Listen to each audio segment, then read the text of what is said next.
I think if you listen to the music at first, there's a feeling of kind of darkness, and it's a little evil and sinister sometimes, the way I use dissonance or some of the modes I'm using when I'm writing. But I think there's also, it's a little tongue-in-cheek. It can be kind of comical. So I think all my music comes from that place. So that title for the band just always kind of made sense as a way not only to describe my music, but maybe to describe the players as well. I think Joe kind of is his own supervillain the way he plays sometimes.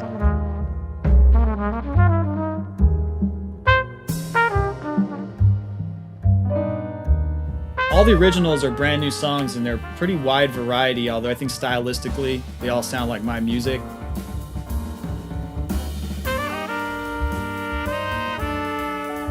All these songs are inspired by places and experiences I've had in the last 4 years, so the music's going to sound a little different. The whole idea of places really came from my wife. She was just thinking one night, she goes, your next album should be a concept album, and you seem to be writing these songs about places, so why don't you just call it Worlds Wide? So that was the whole idea with it, and that kind of sprang me forward to finish writing all the music as I really started thinking about places that might be inspirational, so that's the idea of the album. That's what I love so much about it, is that, like I was saying before, it's just like very uniquely Matt's approach.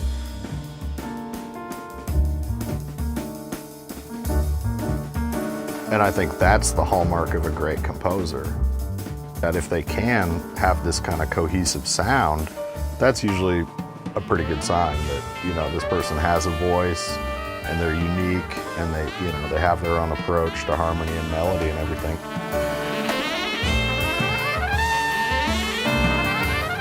I mean, Matt's writing is pretty virtuosic and in general quite challenging. So immediately from the moment that we step in there to play, there's like a focus level required to play this music that if I went and did a standards gig at a restaurant tonight, I wouldn't need that same sort of mindset. So perhaps that has a little bit of an evil, I don't know, maybe not evil connotation, but sort of a Dr. Evil vibe, like you gotta scheme a little bit more.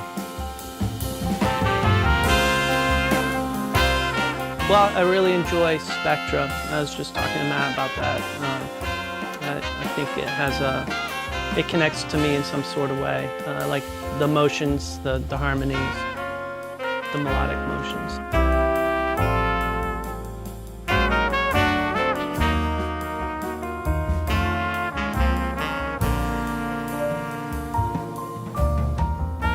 The way that the different personalities on the album fit together, and they sort of create this environment where you can be a little freer and take some chances that I wouldn't otherwise take.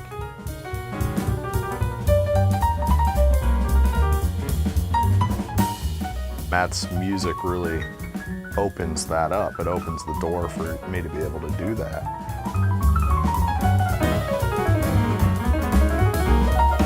It's sort of like a bit of an alter ego. Gotta like start to do some pretty strange things, and take some chances that I wouldn't do if I was just playing it straight ahead.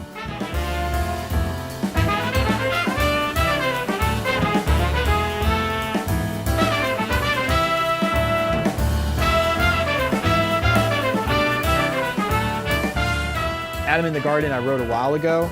I just thought that Roy would be a really great soloist for it and a featured person for it. He's such like a soulful player and plays with so much energy. I really love the way he plays.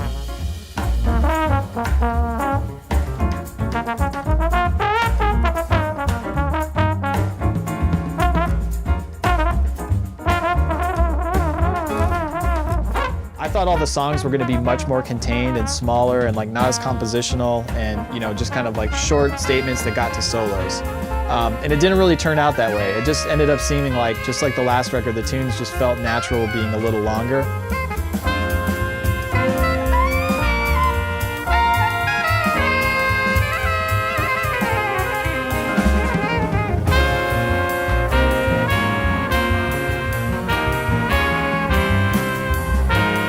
Right on Jesus, I thought would be great about having Steve play on that is just he can really create some like beautiful melodies and sounds on the fretless 6-string bass.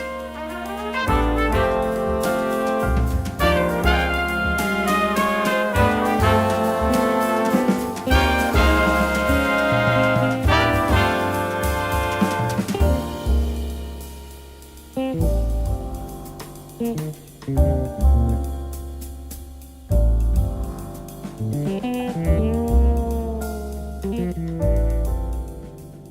then Wade in the Water is based on a actual bootleg recording that Steve gave me of Victor playing that tune in Prague.